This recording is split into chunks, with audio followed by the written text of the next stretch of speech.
Unlock की खबर हम आपको बता रहे हैं, तो इस बीच सबकी नजरें सीबीएसई इम्तिहानात पर भी मरकूज थी और सीबीएसई के इम्तिहानात होंगे नहीं होंगे। और कल वजीर आजम ने शाम देर गए जब आला सती इजलास तलब किया था तो उसमें यह फैसला लिया कि सीबीएसई 12वीं जमात के इम्तिहानात नहीं होंगे, मनसूख किए गए हैं। वजीर आजम की सदारत में हुई मीटिंग में लिया गया ये फैसला और बाद में इस फैसले की इतला खुद मरकजी वजारत इतलात ने भी दी है। तलबा की सेहत और सलामती हमारी अव्वलीन तरजीहात में शामिल है, ये वजीर आजम की तरफ से कहा गया है। एक तरफ से ये है, दूसरी तरफ से यूनिवर्सिटियों के अंदर दाखिले को लेकर भी अब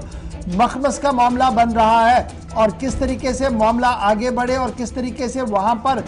एडमिशन होंगे, इसको लेकर भी अब दिल्ली यूनिवर्सिटी समेत कई यूनिवर्सिटियों की तरफ से अपनी अपनी बात सामने रखी जा रही है। और एडमिशन मेरिट पर लिया जाए या कैसे होगा, इसके लिए अब सर जोड़कर यूनिवर्सिटियों को बैठना होगा। एक तरफ से यूनिवर्सिटियों का मामला है, दूसरी बात यह है कि टेक्निकल कोर्सेज का इम्तिहान, चाहे वो एमबीबीएस हो चाहे वो इंजीनियरिंग का कोर्स हो, वो +2 की लेवल पर लिया जाता था और +2 की लेवल के इम्तिहान के अंदर जो सलाहियत बच्चे की होती थी उसको देखते हुए वो आगे बढ़ता था। लेकिन यहाँ पर जो माहौल बन रहा है इसमें क्या कुछ होगा, अभी उसमें इंतजार करने की जरूरत होगी। लेकिन मजीद तफसीलात आपको आसिफ भी बताएंगे कि यूनिवर्सिटियां क्या कुछ करने जा रही हैं। बिल्कुल, इसमें 2-4 चीजें अहम है। एक तो जब वज़ीर आज़म की तरफ से जानकारी दी गई थी कि इम्तिहानात मनसूख कर दिए गए हैं, यानी 2021 में इम्तिहानात नहीं होंगे, लेकिन साथ ही ये बताया गया कि कुछ दिनों के अंदर जब वज़ीर तालीम सेहतियात भी होंगे, वो अभी एम्स के अंदर ज़ेर इलाज हैं, तो उसके बाद से हो सकता है कि एक हाई लेवल मीटिंग हो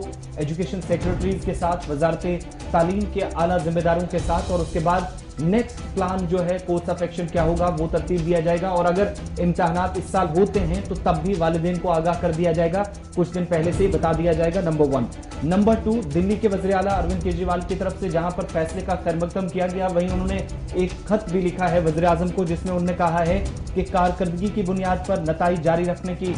इस बार भी कोशिश होनी चाहिए, यानी जो परफॉर्मेंस 11th में रही हो उस बेस पर 12th में आप एग्जाम दीजिए और अटेंडेंस जो पहले 11th में थी उस बेस पे आप रिजल्ट्स डिक्लेयर करिएगा 12th के, ताकि बच्चों का आगे जो तालीमी सेशन है वो जाया ना हो। नंबर 2, और इस सिलसिले में कमिश्नर सेक्रेटरी जो अलग अलग स्टेट्स के हैं और एजुकेशन सेक्रेटरीज मरकजी वजारत के अंदर, उनको भी ये खत रवाना कर दिया गया है। और तीसरी बड़ी बात, दिल्ली यूनिवर्सिटी की तरफ से उस वक्त जो है एक बयान जारी किया गया जब चूंकि अब इम्तिहानात इस एक तरफ नहीं होंगे तो दूसरी तरफ जिस तरीके से अलग अलग फील्ड्स में नौजवानों को जाकर वहां पर उन्हें तालीम हासिल करनी और उससे पहले एडमिशन का सिलसिला शुरू होगा, वहां पर वो कौन से दस्तावेजात देंगे ये हुकूमत क्लियर करे, इसके लिए वज़ीर आज़म को एक और खत लिखा गया है। दूसरी तरफ जो इस बार मुनासिब वक्त नहीं है इम्तिहानात के लिए, ये साफ तो हुकूमत ने किया है, लेकिन इम्तिहानात मनसूख करने के इस वक्त मुतबादिल रास्ता क्या है सरकार के पास, ये प्लान शायद एक हफ्ते के अंदर सामने आ सकता है, जब वज़ीर तालीम के साथ एक और अहम मीटिंग होने वाली है सरकार। चलिए अब जरा मीटिंग की ही बात